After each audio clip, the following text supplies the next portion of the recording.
In each type of interview, the criminal is looking for key points which will tell him you are safe to attack. These points are: 1. A lack of awareness. The victim does not see him at all or is unaware of what he is up to. This allows the criminal to get into attack position. 2. Excessive fear. The person reacts with fear despite the fact that no overt threat is present. Someone who is visibly scared by the criminal's mere presence is an easy target. This can often provoke an attack, even if the criminal wasn't initially planning to do anything. 3.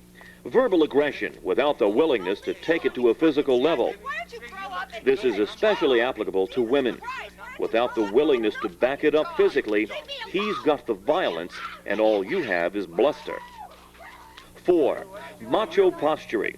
This is often used as a cover for fear.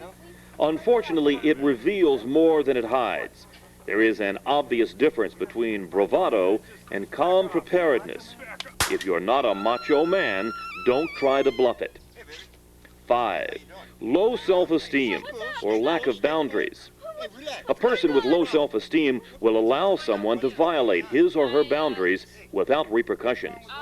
The criminal wants to know if your self-esteem and self-worth is stronger than your desire not to use violence. If not, you will become his victim. A person who is willing to do whatever it takes to defend himself and his boundaries will almost always be passed over by a criminal in favor of a safer victim. A person's body language can convey to the criminal that he will not be an easy or safe victim.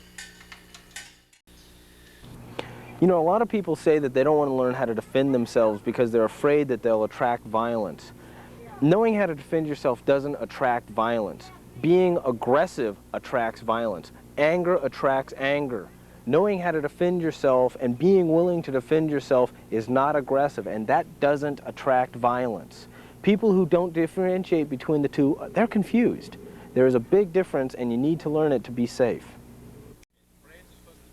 27% of all robberies are committed by strong-arm tactics. This usually means a pack of toughs. In many cases, they were not hunting, but hanging out when a victim stumbled into their midst. If you see a group of young males bunched up, socializing in an area such as a deserted parking lot, do not approach them. Such an action is literally walking into the lion's jaws. Sometimes the group is out hunting.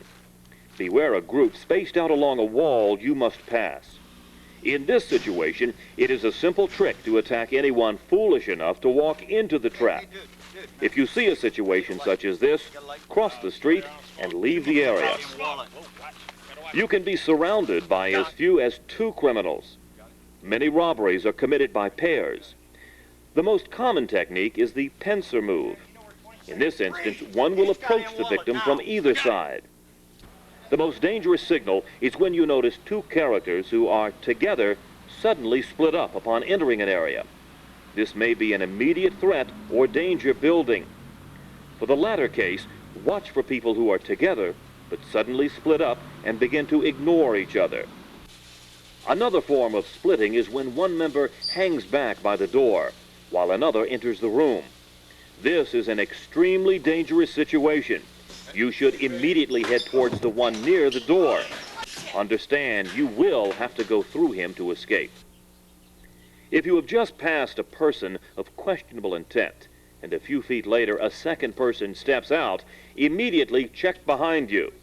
If the first person is following you, take immediate evasive maneuvers to get both parties on one side of you.